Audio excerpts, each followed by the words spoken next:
અજાણી વ્યક્તિનો વિશ્વાસ ન કરો.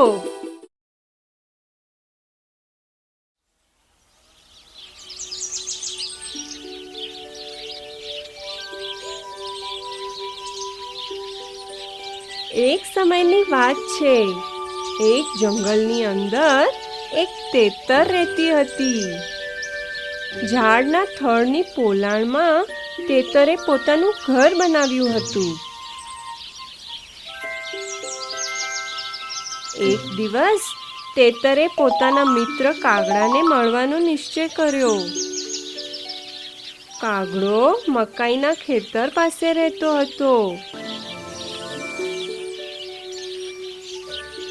અમે બેઉ તાજી મકાઈ ખાઈ સરસ મજાનો સમય સાથે વિતાવશું, એણે વિચાર્યું. એટલે એ કાગડાને મળવા નીકળી પડી. જ્યારે તેતર ગઈ હતી, કૂદકો મારતું એક સસલું એના ઘર પાસે આવ્યું. સસલાએ ઘર ખાલી જોઈ અંદર જવાનો નિશ્ચય કર્યો. તરત ત્યાં એને પોતાના ઘર જેવું લાગ્યું.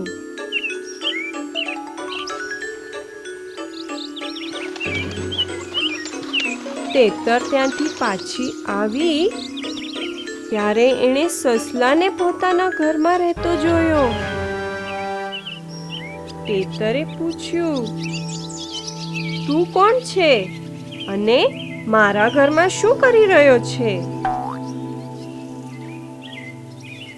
સસલાએ ગુસ્સે થઈ પૂછ્યું, તારું ઘર?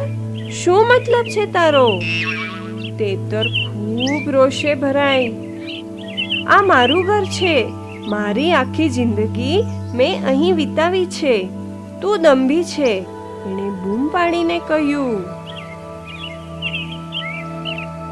તરત જ જંગલના બધા પ્રાણી ત્યાં ભેગા થઈ ગયા. તેઓ બધા તેતરને વર્ષોથી ઓળખતા હતા, એટલે તેમણે એનો પક્ષ લીધો. બધાએ બૂમ પાડી કહ્યું, આ તો તેતરનું જ ઘર છે. પછી સસલાએ કહ્યું, મકાન એના જ માલિકીનું થાય જે એને પોતાનો ઘર બનાવે. મેં આ મકાનને મારું ઘર બનાવ્યું, તો હવે એ મારું છે. આ વાત સાંભળી બધા પ્રાણીઓ ગૂંચવણમાં પડી ગયા. સસલાએ જે વાત કરી એ પણ સાચી હતી. તેમને સમજણ ન પડી કે કોનો પક્ષ લેવો. હવે શું કરવું એ વિચારતા તેઓ ઊભા રહ્યા. છેવટે જંગલમાં રહેનાર એક બુદ્ધિશાળી વૃદ્ધ હરણે કહ્યું, તમે બેઉ એક નિષ્પક્ષ વ્યક્તિ પાસે જઈ તમારી દલીલનો નિકાલ મેળવો.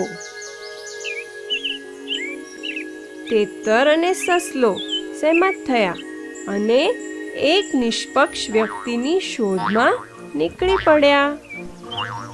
ઘણા બધા માઇલો ચાલ્યા પછી છેવટે તેઓને એક જંગલી બિલાડો મળ્યો, જે નદીના કિનારે બેઠો હતો. તેઓએ એની પાસે જઈ એને પોતાની દલીલનું ન્યાય કરવા કીધું. બિલાડો સહેમત થયો અને તેણે તેમની પૂરી કથા સાંભળી. પછી તે બોલ્યો, હું વૃદ્ધ છું અને હું બરાબર જોઈને સાંભળી શકતો નથી. શું તમે થોડાક નજીક આવી વાત કરશો, જેથી તમને હું બરાબર સમજી શકું?